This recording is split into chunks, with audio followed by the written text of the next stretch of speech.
Nabot naman tatanan. Wala lagi si Kateki lagi.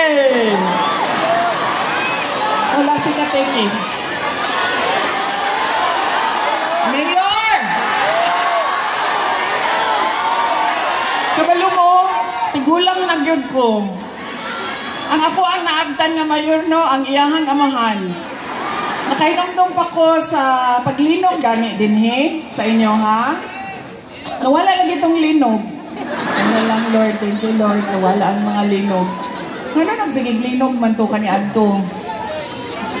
Naguba di ato ang balay ato. Dito sa Davao, itong mga linog. Dool magod mi atong kanumdum mo atong building nga nahugma, itong kondo sa Davao. Dool mo ang balay dito. Pagkahugmak niya, kusog kaayo ang iyahang kanang bundak.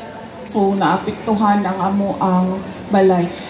Magpasalamat ta sa Ginoo nga wala nay linog nga nagpanghitabo dinhi sa ato ha. Kinsa ato ha? Unsay pangalan sa atong mayor? Paila-ila daw ko ninyo ba? Unsay pangalan niya? Shagit. Unsay pangalan? Unsa? Unsay pangalan? Lain-lain man na inyo ha. Isa lang ang tingog kay aron masabtan mao lagi ni basta magkanya-kanya yagaw. Unsay angga sa inyohang mayor? Iyahang apelyido. Pagka. Okay, nagkasinabot ang taran. Thank you, Mayor. Congratulations. Opo.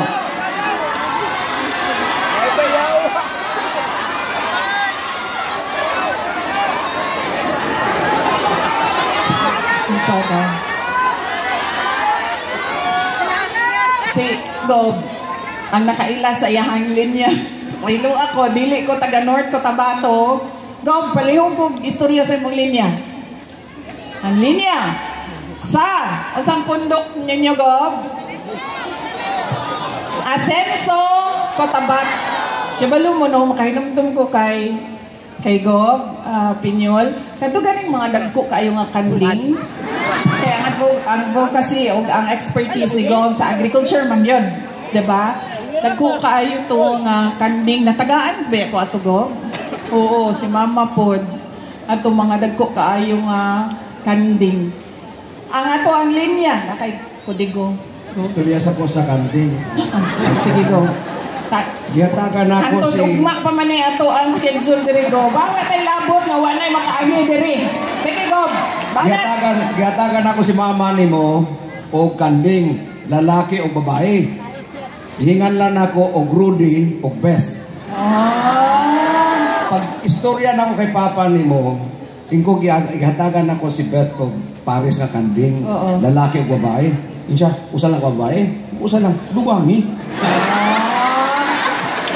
Unya ang gihatag nimo nga kanding kay Hanilet. Unsay pangalan? Wala sa kahatag. Ang Hanilet tong katong kaaway sa kong mama. Namulagot si Gob-Gob. Imuhang listahan. Ang atong incumbent Vice Governor Efren Piñon. Actually, Madam Vice President, last minute na ko nag-file.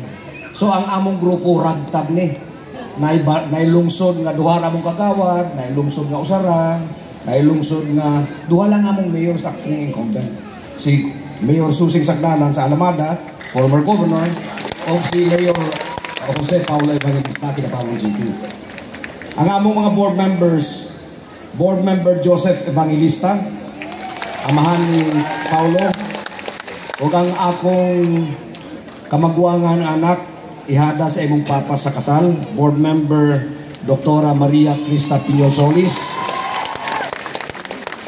Sa 1st District, nag-inusarang board member out of 4. Ulahin na lagi may. Board Member Toto Calibara. Of course, sa Kidapawan City, si Mayor Jose Paulo Evangelista. And sa 3rd District, gipugos na namo ni Madam Vice President ng Kamudagan, kay kulang ni kandidato, manghod na ako si Socrates Piñon. Doon na po may mga ticket, kanya, ipaila-ila na ako sa imo niya. Okay.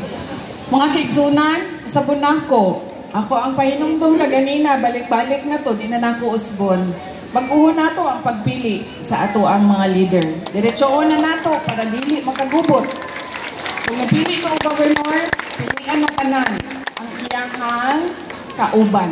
Aron klaro ug paspas ang trabaho. Mga kababayan, ang lahat ng ginagawa natin ay para sa Diyos, sa bayan, at sa bawat pamilyang Pilipino. Syukran.